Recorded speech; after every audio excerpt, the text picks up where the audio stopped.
Sister accused me of poisoning her at her baby shower because she felt overshadowed by my miscarriage. A video proved otherwise, and now my parents are scrambling to cover their tracks. 8 months ago, I experienced one of the most devastating moments of my life. I had a miscarriage. When my husband, Aaron, and I found out that we were expecting, it was one of those moments where everything suddenly felt filled with hope and possibility. We were both ecstatic. From that moment on, we started planning for our future as parents. We'd talk endlessly about what the baby might look like, who they might grow up to be, and what kind of parents we'd become. Aaron was incredibly supportive, and it felt great knowing that we were on this beautiful journey together. We didn't waste any time and began turning our spare room into a nursery for our baby. We started painting the walls a soft, calming color and discussed what kind of furniture would go best. Every little detail mattered. I bought piles of first-time mother's books, eager to learn everything I could about pregnancy, childbirth, and taking care of a newborn. It was a joyful time, filled with excitement and anticipation. Then, everything changed in an instant. It was late one night when I woke up suddenly with a deep, unsettling feeling that something was wrong. There was no obvious reason for it, just an overwhelming sense of dread. I rushed to the bathroom, my heart pounding in my chest. When I felt the wetness in my pants and saw the blood, I knew that something was very, very wrong. I immediately started sobbing uncontrollably. It's hard to explain the level of panic and despair that I was feeling at that moment. The noise must have startled Aaron because he came rushing in, confusion and fear written all over his face. He quickly realized what was happening and, without hesitation, rushed me to the hospital. The ride felt like it lasted forever, with every second dragging on painfully. When we finally arrived and the doctors examined me, I felt like I was holding my breath, clinging to any sliver of hope that the baby might be okay. But then, the doctor gently delivered the news that no parent-to-be ever wants to hear. I had lost the baby. Hearing those words was like a punch to the gut. I was overwhelmed with shock, disbelief, and an unbearable sense of loss. The whole experience was nothing short of traumatic. Looking back, I still don't know how my husband, Aaron, managed to stay so strong during those days, because I was completely shattered. After we lost the baby, I couldn't function, I couldn't eat, sleep, or even muster the strength to talk. It was as if the entire world had gone dark, and I was trapped in a fog of grief that I couldn't escape. I was working at the time, but I had to take 2 weeks off just to give myself permission to break down. Those 2 weeks were filled with nothing but tears and an overwhelming sadness that weighed me down like a heavy blanket. I barely left my bed. Waking up each morning felt like a cruel reminder of what had happened. I would open my eyes, and for a brief second, I'd forget. Then, reality would crash down, and I'd remember, I had lost our baby. It was unbearable. All I wanted to do was sleep because when I slept, I didn't have to feel the pain.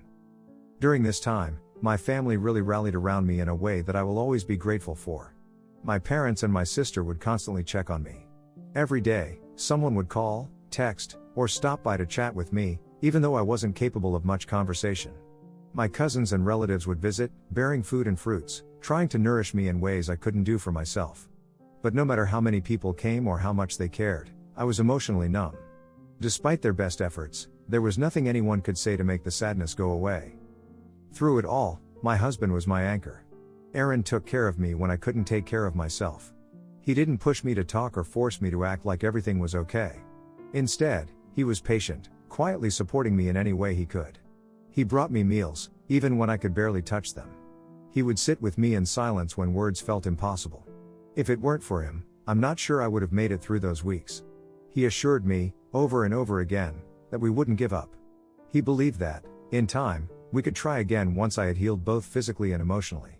His faith and optimism were the only things that kept me from sinking completely into despair. Slowly, I began to recover. It wasn't immediate, and it wasn't easy.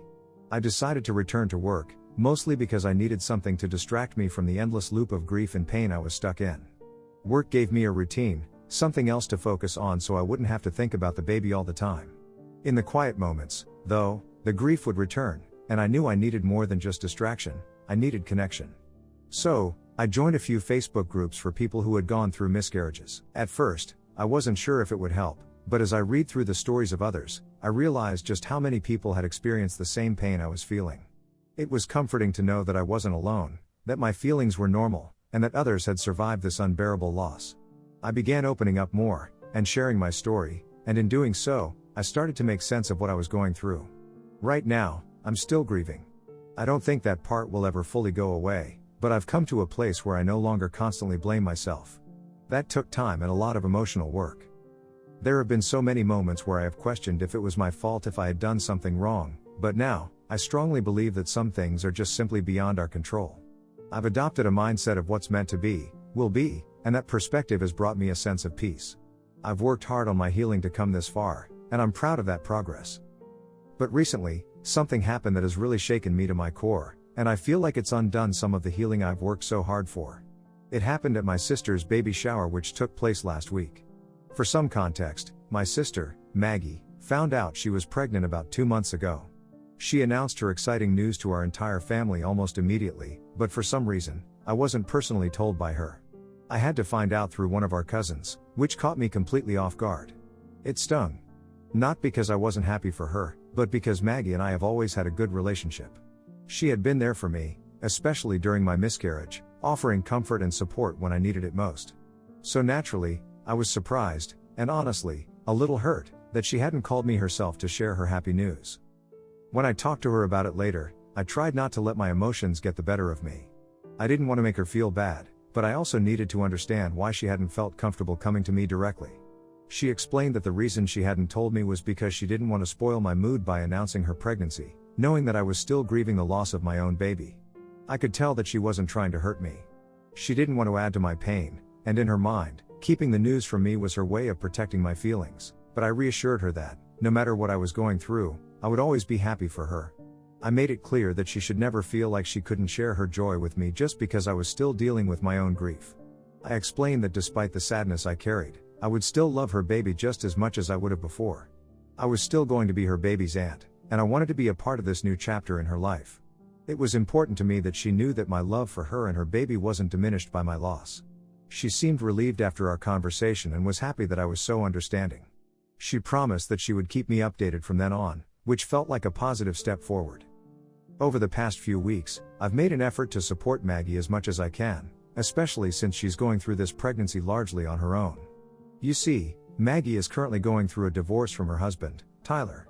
The news of their divorce has been a shock to everyone in our family, including me. I always thought Tyler was a decent, stand-up guy, and we had even become good friends over the course of their marriage. He had seemed so devoted to Maggie, always treating her with love and respect. I remember thinking how lucky she was to have someone like him by her side, and they always appeared happy together. That's why it came as such a surprise when Maggie told us they were splitting up out of nowhere. The reason she gave us was very vague. She said they were divorcing due to irreconcilable differences, but she didn't elaborate much beyond that. Whenever anyone pressed for more details, she simply said that Tyler couldn't handle their marriage anymore, and left it at that. I did feel like there was something we weren't being told, some missing piece of the puzzle. But Maggie didn't seem eager to discuss it, and I didn't want to push her for answers she wasn't ready to give. All I knew was that Maggie needed support, and I wanted to be there for her in whatever way I could. I've even gone with her to some of her ultrasound appointments and visits to the gynecologist. Even though Maggie and Tyler are in the midst of a divorce, they have managed to maintain a cordial relationship. That's probably why my sister decided to hold her baby shower at Tyler's new place. He had recently moved into a house with a nice backyard, and Maggie thought it would be the perfect spot for all of us to gather, relax, and celebrate her pregnancy. Before the baby shower, Maggie invited me, our mother, and some of our cousins out for lunch to help her plan everything. We were excited to be part of the process, as it's customary for us to plan family events together, and this baby shower felt especially important.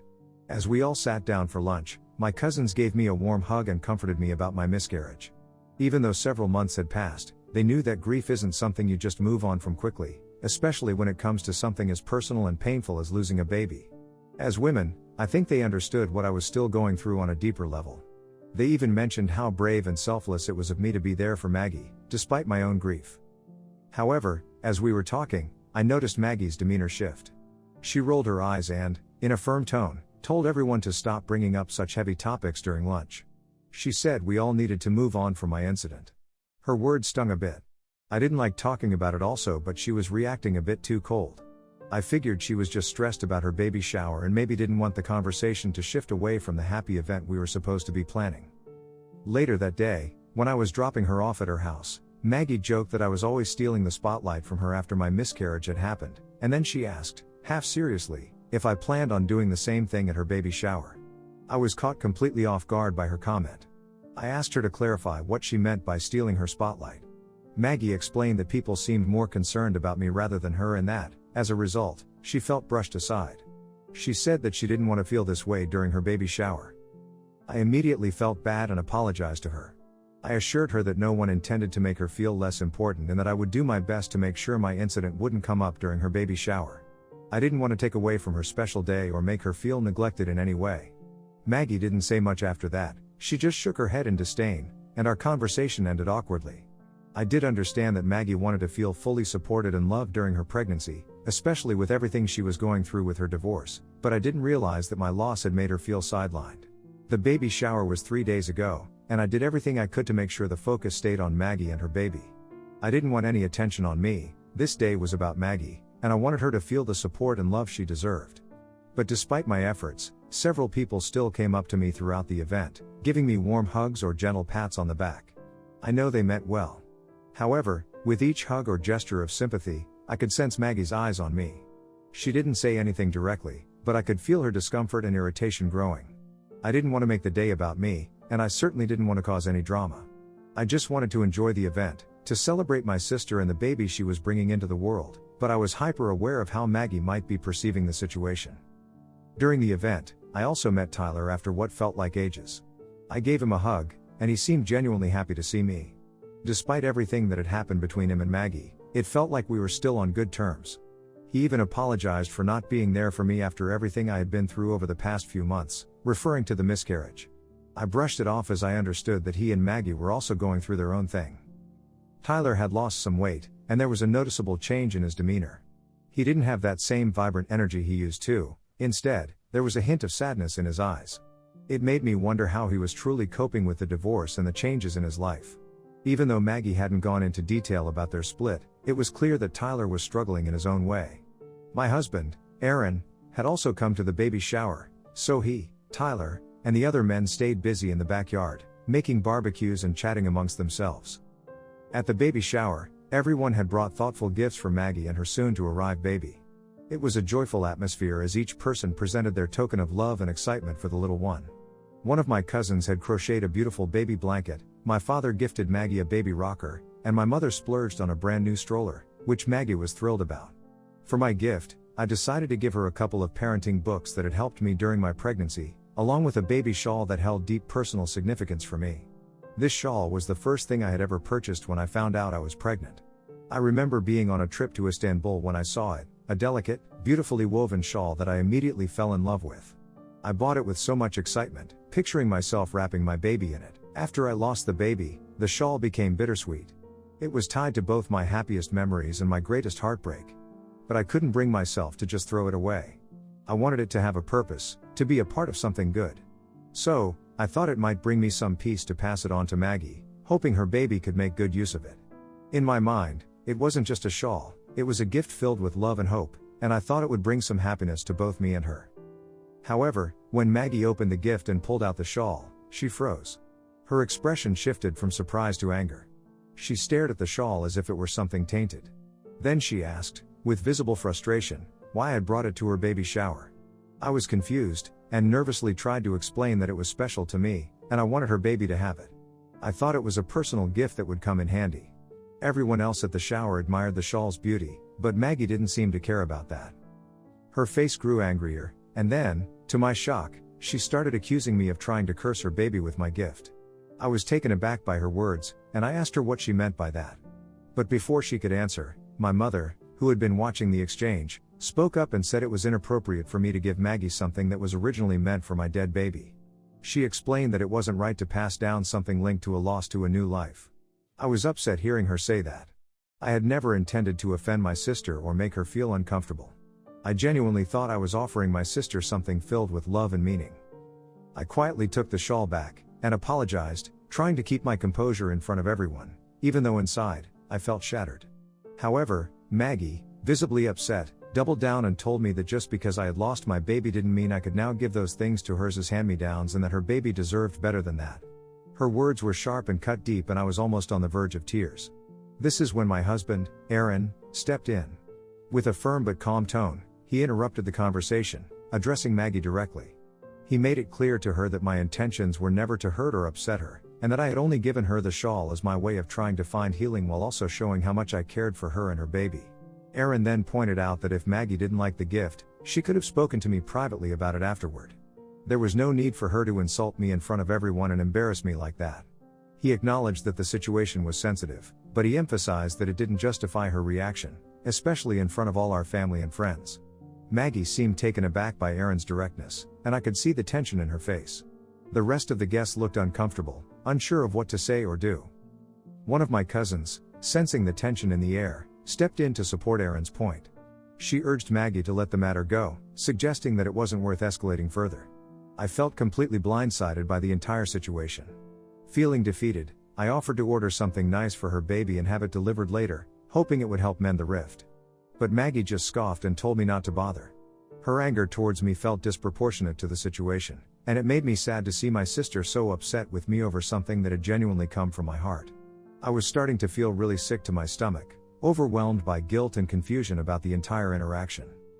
Thankfully, as my mother opened another gift, the focus shifted, and the conversation moved on. But I couldn't shake the heaviness I felt.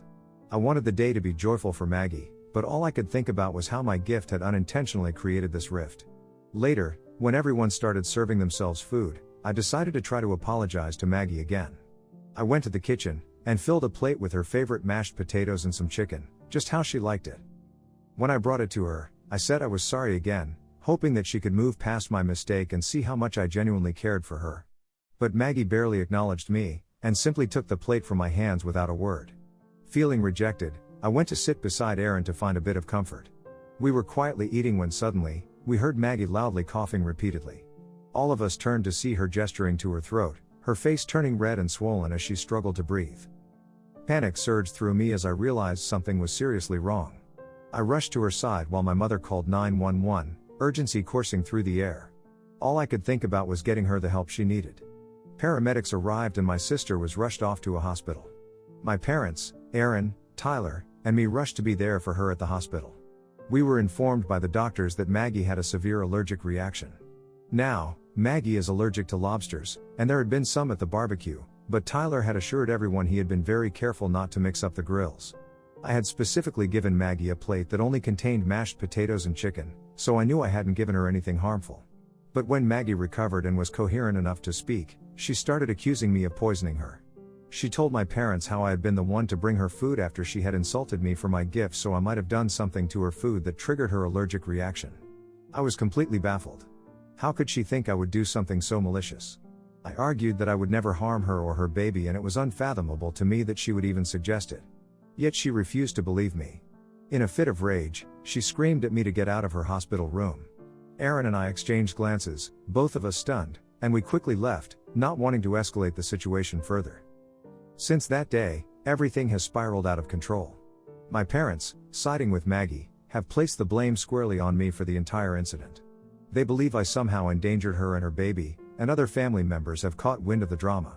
Suddenly, I am being accused of being jealous of Maggie's pregnancy, and perhaps I allowed that jealousy to cloud my judgment and harm Maggie. The notion that I would ever act on those feelings in such a harmful way is absurd to me, yet somehow, people are buying into it. My only fault is giving her that plate of food. I swear I never gave her any lobsters, but somehow I am now being blamed for everything. It's making me feel so guilty, and now my parents are pushing me to admit to everything and apologize to Maggie. They are saying I am stressing my sister out by escalating the situation unnecessarily when she is already so vulnerable due to her pregnancy. Am I the a-hole if I don't apologize to Maggie since I am not the reason she was poisoned? Update 1. Wow, I did not expect my post to blow up. In a few days, I have received hundreds of DMs from strangers. First of all, I want to express my heartfelt gratitude to everyone who has reached out with words of support for my loss. Your kindness means the world to me. I also appreciate that many understand my intentions behind gifting the shawl to Maggie. I truly wanted to give her something beautiful and meaningful and did not expect her to take it the wrong way. She is clearly resentful of me because of the attention I have been receiving due to my miscarriage. I wish she could have talked to me about it and resolved her feelings rather than let it fester. Now, addressing the main issue, I have refused to apologize and have stood by my words. This has led Maggie to publicly accuse me on her social media of trying to poison her food. She claims she's always been there for me, yet I'm constantly trying to overshadow her, suggesting my jealousy of her pregnancy prompted me to act this way at her baby shower. Reading her post has left me mortified. To resolve this once and for all, Tyler has invited everyone to his place, insisting we need to address the situation face to face before the baby arrives and this issue becomes even more complicated. My parents have reached out and are encouraging me to go, but Aaron and I are not really certain. Update 2. How the tables have turned. So, Aaron and I begrudgingly decided to join Tyler and Maggie for a sit-down, as a last, desperate attempt to resolve things. My parents were also there, hoping to help. Maggie started by demanding that I apologize and publicly admit that I had, in fact, poisoned her. I scoffed at her accusation and was about to deny it once again when Tyler suddenly stood up, saying he had something to show all of us. Well, guess what? It turned out that Tyler had cameras installed all around his house, capturing everything that had happened during the baby shower. He decided to share the footage with us to clear things up once and for all. When we watched the recording, it showed me giving food to Maggie just as I had described. There were no lobsters anywhere in sight. The footage showed Maggie eating and chatting with others. However, in the middle of her meal, she started looking around and repeatedly asking for sauce. One of my cousins had some sauce on her plate and offered Maggie a chance to dip her chicken in it.